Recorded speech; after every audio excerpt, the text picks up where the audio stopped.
हमने यहाँ तक किया था कि कुछ independent regional kingdoms of India कर रहे थे हम लोग, जिसमें कि हम लोग कश्मीर का देखे और जौनपुर का देखे और शार्की डायनेस्टी देखे थे और कश्मीर का देखे थे। ठीक है, अब इसके बाद जो है बंगाल का देखते हैं। So if you look here, in the first decade of the 13th century, Muhammad bin Bakhtiar Khalji annexed Bengal to the Delhi Sultanate. So everything starts from this point when Bakhtiar Khalji annexed Bengal to the Delhi Sultanate. Ghiasuddin Tughlaq divided Bengal into three parts. अब ये भी पूछ सकता है कि किसने बंगाल को तीन टुकड़ों में बांटा था। So it was Ghiyasuddin Tughlaq. एक पार्ट था Lakhnauti, that was the northern Bengal. एक था Sonargaon, that was the eastern Bengal. And then there was the southern Bengal और Satgaon. So Lakhnauti was the northern and Satgaon is the southern. तो लखनौटी ऊपर, सतगांव नीचे, सोनार गांव ईस्ट में। ठीक है, ये काम किया था गियासुद्दीन तुगलक ने। बंगाल को दिल्ली सल्तनत में मिलाया किसने था? That was done by Mohammad bin Bakhtiyar Khalji in the 13th century. Alright, अब इसके अलावा Haji Ilyas reunited Bengal and ruled under the assumed name of Shamsuddin Ilyas Shah. तो ये बस आप इसमें से इलियास पकड़ लो, इलियास। और ये कोई व्यक्ति थे जो कि पलट दिए। क्या पलट दिए? जो गियासुद्दीन तुगलक ने चार टुकड़ों में बांटा था बंगाल को, तो इलियास ने वापस 1342 में सबको यूनाइट कर दिया। अब इसके बाद सिकंदर शाह एक थे, ये भी उसी डायनेस्टी से बिलोंग करते थे। इलियास शाह के बाद सिकंदर शाह आए। इन्होंने अदीना मस्जिद बनाया था और पंडुआ नामक जगह पे बनाया था इन बंगाल। अब ये टाइमलाइन नहीं पूछेगा, बस इतने मोटा मोटा इलियास शाह तक याद रखो। दैट इलियास 1342 में आया था और इसके बाद सिकंदर शाह आया था 1358 में। अब Ghiyasuddin Azam Shah rule Bengal from 1390। उसके बाद आज़म शाह आया और Azam Shah was entertained at his court by the Persian poet Hafiz and many other scholars. तो ये पूछ सकता है कि Persian poet Hafiz belong to the court of which of the following rulers. तो इसमें आज़म शाह के साथ जाना पड़ेगा। He was a ruler of Bengal after Sikandar Shah, and Sikandar Shah was a ruler of the Ilyas Shahi dynasty after Ilyas Shah. And Ilyas Shah किससे थे? मोहम्मद बिन बख्तियार खलजी के बाद वो आए थे, right? So this poet called Hafiz, he belonged to the court of Azam Shah, and he was a Persian. Now the Chinese emperor requested Sultan Ghiyasuddin to send Buddhist monks in 1409 AD.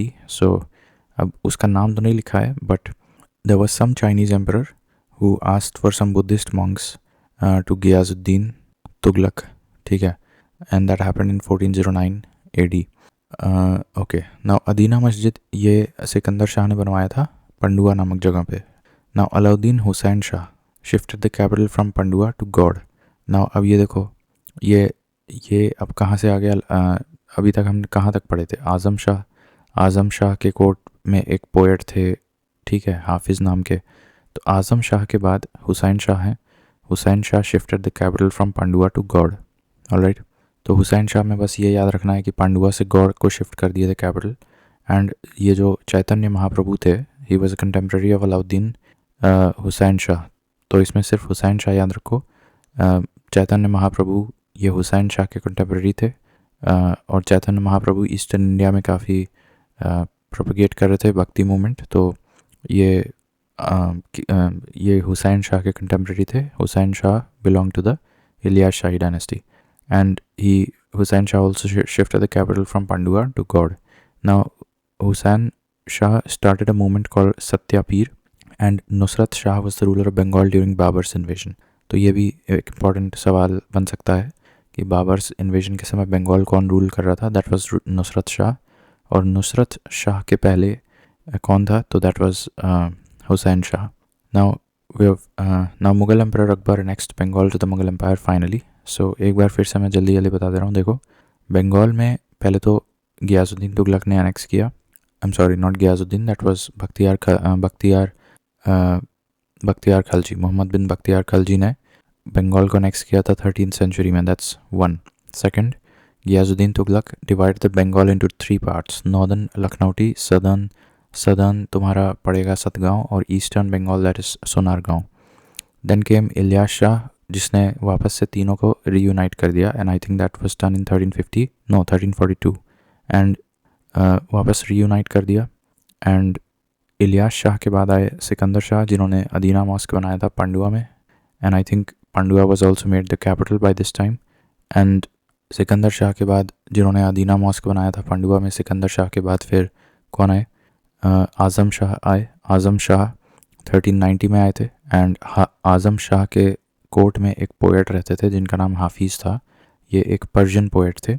और ये ठीक है, बस इतना काफ़ी है। और फिर गियाज़ुद्दीन तुगलक, जो सेंट्रल दिल्ली में तुगलक डायनेस्टी चल रही थी, उसका जो रूलर था गियाज़ुद्दीन, जब वो रूल कर रहा था उससे कुछ बुद्धिस्ट मॉन्क्स मांगे गए थे by Tibet and Chinese emperor. And फिर आज़म शाह के बाद अगर कोई आया था, so that was Hussain Shah, जिन्होंने हुसैन शाह ने कैपिटल शिफ्ट कर दी थी पांडुआ से वापस गौड़। एंड हुसैन शाह के समय जो है चैतन्य महाप्रभु कंटेम्प्रेरी थे, काफ़ी प्रोपिगेट कर रहे थे भक्ति मूवमेंट। एंड हुसैन शाह ने एक मूवमेंट स्टार्ट किया था that was called as Satyapir. और फिर उसके बाद नुसरत शाह आ गए, और नुसरत शाह कंटेम्प्रेरी थे बाबर के। जब बाबर इन्वेट कर रहा था तो बंगाल में नुसरत शाह था। And finally Mughal emperor annexed Bengal to the Mughal empire. So that was the story of Bengal. Now if we go to Malwa, अब मालवा में Alauddin Khilji took Malwa under his control in the year 1305, right. So things start happening from this point on. जैसे कि वहाँ पे गियासुद्दीन तुगलक ने नहीं, मोहम्मद बिन बख्तियार खिलजी ने annex किया था बंगाल को। उसी के बाद से फिर सब कुछ स्टार्ट हुआ था, ठीक है। So that happened when, I think that happened in the 13th century somewhere. So अभी ये 14th century में अलाउद्दीन खिलजी ने मालवा को अनेक्स कर लिया था। And Firoz Tughlaq appointed Dilawar Khan as the subedar of Malwa, ठीक है। और अलाउद्दीन खिलजी के समय नॉट अलाउद्दीन खिलजी के समय, ये फिरोज शाह तुगलक डायनेस्टी, जो तुगलक डायनेस्टी थी उस समय, एक दिलावर खान के सूबेदार बिहार, सॉरी नॉट बिहार, सूबेदार ऑफ मालवा थे 1390 के आसपास, ठीक है। बस इतना याद रखो कि दिलावर खान नामक कोई व्यक्ति थे जो कि तुगलक डायनेस्टी के समय सूबेदार ऑफ मालवा थे। Now Dilawar Khan declared his independence and became its ruler in 1401, और वही बाद में डिक्लेयर कर दिया independence. So after Dilawar Khan his son Alp Khan became the ruler of Malwa and assume the title of Hoshang Shah. तो होशंग शाह कौन थे? अल्प खान थे। अल्प खान कौन थे? अल्प Khan was the successor of Dilawar Khan and who ruled from Malwa. Hoshang Shah shifted his capital from Dhar to mandu, ठीक है। अब इनकी कैपिटल बन गई मांडू, ठीक है। Now Hoshang Shah son Ghazni Khan renamed Mandu to Shadiabad, ठीक है। तो होशंग शाह के सक्सेसर कौन थे? गजनी, जिन्होंने मंडू का नाम कर दिया Shadiyabad. And then finally came Mahmud Khalji, laid the foundation of Khalji dynasty in the Malwa in 1436 AD. 1436 AD में finally Mahmud Khalji आ गए, laid the foundation of Khalji dynasty in the Malwa region, and he was the most powerful sultan of this dynasty. By 1531 Khalji sultans had started ruling Malwa. फिर इसके बाद कुछ ज़्यादा important है नहीं, तो महमूद खलजी के बाद बाज़ बहादुर आ गए थे, became the ruler after a few series of kings changed. और बाज़ बहादुर के फादर का नाम था सुजात खान। तो जब सुजात खान मर गए तब बाज़ बहादुर आए थे। एंड बाज़ बहादुर की वाइफ थी Roopmati, and their love story and their love for music have become part of the folklore. तो Hoshang Shah build the fort of Mandu and Ghiyasuddin Khalji build the Hindola palace at Mandu, right. So एक बार क्विक रिकैप कर दे रहे हैं। देखो, everything starts when Malwa was taken by Alauddin Khalji in 1305, right? एंड 1305 में तो खलजीज थे, और खलजी के बाद फिर थोड़ा और समय बीतेगा जब, तो फिर वहाँ फिर अच्छा तुगलक आएंगे। मतलब खलजीज के बाद सेंट्रल अथॉरिटी कौन थी? तुगलक। तो उसमें जब फिरोज शाह था तो उसके समय दिलावर खान नाम के एक सूबेदार ऑफ मालवा को अपॉइंट किया गया था, जिसने बाद में डिक्लेयर कर दिया इंडिपेंडेंस। दिलावर खान का सक्सेसर, अच्छा, दिलावर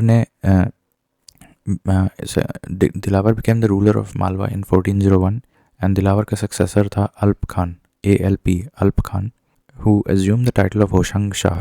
एंड होशंग ने एक मांडू को कैपिटल बना दिया था, और एक फोर्ट ऑफ मांडू भी बनाया था, ठीक है। क्योंकि Hoshang Shah, that was the other name of अल्प खान, उसको मांडू नामक जगह से बहुत लगाव था, तो वहाँ पे वो मांडू फोर्ट बनवा दिया था।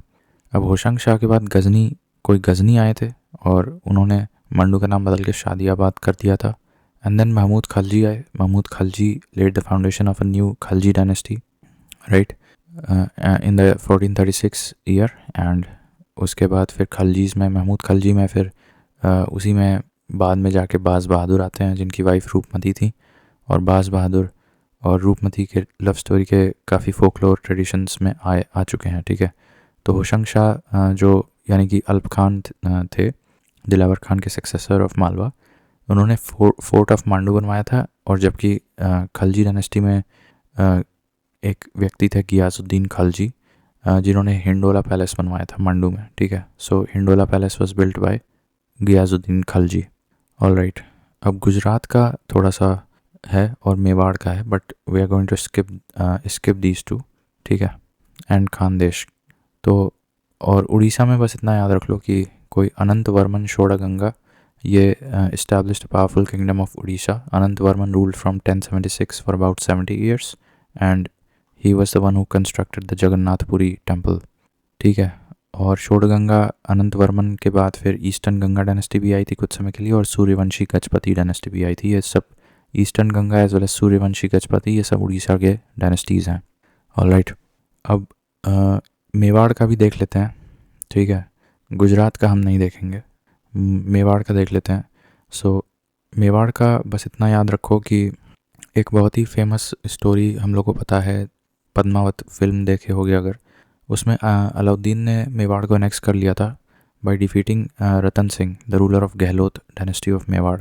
सो this person called Ratan Singh और Rawal Ratan Singh belong to the Gahlot dynasty of Mewar. और ये 1303 में एनेक्सेशन हुआ था. उसके बाद Hamir Dev of Sisodia dynasty which was a branch of Gahlot dynasty. ठीक है. सो हमीर देव was ruler of Sisodia dynasty, which was like another branch of the Gehlot dynasty. So Hamir Dev conquered Chittor and made the whole of Mewar independent. तो उन्होंने मेवाड़ को वापस से independent किया था. तो देखो क्या हुआ कि 1303 में अलाउद्दीन खलजी ने चित्तौर और वाले इलाके को कैप्चर किया था. ये तो फिल्म में देखा था हमने, चित्तौर और मेवाड़. तो वहाँ पे उस वक्त रतन सिंह नामक गहलोत डायनेस्टी के रूल कर रहे थे, जो हार गए थे और चित्तौर कैप्चर हो गया था खलजीज के पास. नाउ कुछ समय बाद फिर ये गहलोत डायनेस्टी की एक ब्रांच थी दैट वाज कॉल्ड सिसोदिया. उसके एक रूलर थे हमीर देव ने चित्तौर को फ्री कर दिया और मेवाड़ को इंडिपेंडेंट कर दिया. नाउ एक और रूलर हैं ये राणा कुंभा. ही बिल्ट विजय स्तंभ एट चित्तौर इन 1448 AD. ये अब राणा कुंभा मेरे ख्याल से कुछ समय बाद आए होंगे, हमीर देव के बाद ही आए होंगे, उन्हीं की लीनियज से बिलोंग करते होंगे. 1448 में ये विजय स्तंभ बना दिए थे Rana Kumbha. Then Kirti Stambh was dedicated to Adinath, the first Tirthankar of Jainism. This 7-story pillar was built by Jain traders in the 12th century. So don't get confused. ये इसीलिए यहाँ पे लिखा हुआ है because so that you don't get confused. There is a Vijay Stambh and there is a Kirti Stambh. Kirti Stambh was built to commemorate Jain Tirthankar, the first Jan तीर्थंकर that was the Adinath. ठीक है. उनके लिए कीर्ति स्तंभ बनाया गया था जो कि 7-story पिलर है, और ये 12th century बनाया गया था. जबकि Vijay Stambh that was built by Rana Kumbha of Mewar dynasty because he I think defeated some Gujarat king. तो ये 1448 में चित्तौर में बनाया गया था विजय स्तंभ बाय राणा कुंभा. अब एक बैटल बहुत फेमस है मेवाड़ के कॉन्टेक्स्ट में, battle of Khanwa. So it was fought between Rana Sanga and Babur in 1527, in which Babur defeated the Rajput king Rana Sanga. तो बैटल ऑफ खानवा में राणा सांगा और बाबर के बीच हुआ था 1527 में. बाबर जीत गए थे. उसके बाद बैटल ऑफ हल्दीघाटी भी हुई थी एक 1576 18th of June between Rana Pratap and Akbar. तो मेवाड़ के इतिहास में ये दो बहुत मेजर बैटल्स थी, एक बाबर और राणा सांगा के बीच, दैट हैपेंड 1527 बैटल ऑफ खानवा. फिर 1576 में battle of Haldighati between Akbar and Rana Pratap. ठीक है. Now the capital of Mewar was Chittorgarh. इसी के बारे में हम शुरू से देख रहे हैं, right from when it got captured by Alauddin Khalji in 1303. During the reign of Jahangir Mewar accepted the suzerainty of the Mughal empire. तो that's the history of Mewar. अब ये हो गया, उड़ीसा हो गया, बस खानदेश है बट वो हम देखेंगे नहीं. लेट्स स्टार्ट विद द भक्ति movement. So The great philosopher Shankaracharya was born in Kerala in the 8th century. His father's name was Shiv Guru and mother's name was Aryamba. तो शिव गुरु और अryamba ये शिव गुरु and अryamba, Shiv Guru as well as अryamba, ये कौन है? ये शंकराचार्य के parents का नाम है, Shiv Guru as well as अryamba. 8th सेंचुरी में केरला में पैदा हुए थे Shankaracharya. Now Shankaracharya propounded the philosophy of Advaitavad to counter the influence of Buddhism in the 8th century. The following four views were articulated by Vaishnava Acharyas in opposition to the Advait philosophy of Shankaracharya. अब ऐसा है कि इनके अद्वैत के counter में 4 और philosophies आई थी. एक आई थी विशिष्ट अद्वैत, इसके प्रोपाउंडर थे रामानुजम नहीं थे, रामानुजाचार्य थे और ये विशिष्ट अद्वैत लेके आए थे और ये बिलोंग करते थे श्री सेक्ट से, रामानुजाचार्य. फिर माधवाचार्य ये द्वैतवाद लेके आए थे and he belong to the Brahma sect. फिर वल्लभाचार्य ये पुष्टि मार्ग संप्रदाय लेके आए थे और ये शुद्ध अद्वैत लेके आए थे, शुद्ध अद्वैत. निम्ब्राकाचार्य ये द्वैतवाद लेके आए थे और ये सनक सेक्ट से बिलोंग करते थे. तो इसमें दोनों ही चीज़ें इंपॉर्टेंट है, सेक्ट एज वेल एज जो फिलॉसफी है. सो इसमें देखो फिर से बता रहे हैं, रामानुजाचार्य का विशिष्ट अद्वैत था and he belonged to the Shri sect, Ramanujacharya. फिर माधवाचार्य का Dvaitavada and he belong to Brahma sect. Vallabhacharya का शुद्ध अद्वैत था and he belong to the Pushti Marg Sampradaya. And Nimbarka का द्वैतवाद है and he belong to the Sanaka sect. Now the bhakti movement was started by Vaishnav Alvar saints and Shaivite Nayanar saints of South India. Chaitanya Mahaprabhu, Vidyapati Thakur and Chandidas were the exponents of bhakti in Bengal with their great devotion to Lord Krishna. तो यहाँ पे एक ही नाम नहीं है, Vidyapati and चांदीदास, 3 नाम important है. सब लोग यूजुअली सिर्फ चैतन्य को ही जानते हैं. चैतन्य के साथ दो नाम और हैं, एक विद्यापति हैं और एक चांदीदास हैं, who spread bhakti movement in Bengal through the devotion of Lord Krishna. अब इसके बाद इम्पॉर्टेंट सेंट्स हैं जो कि भक्ति मूवमेंट से जुड़े हैं. मेरे ख्याल से इनको अगले में करना चाहिए because it will take like 3 to 4 pages.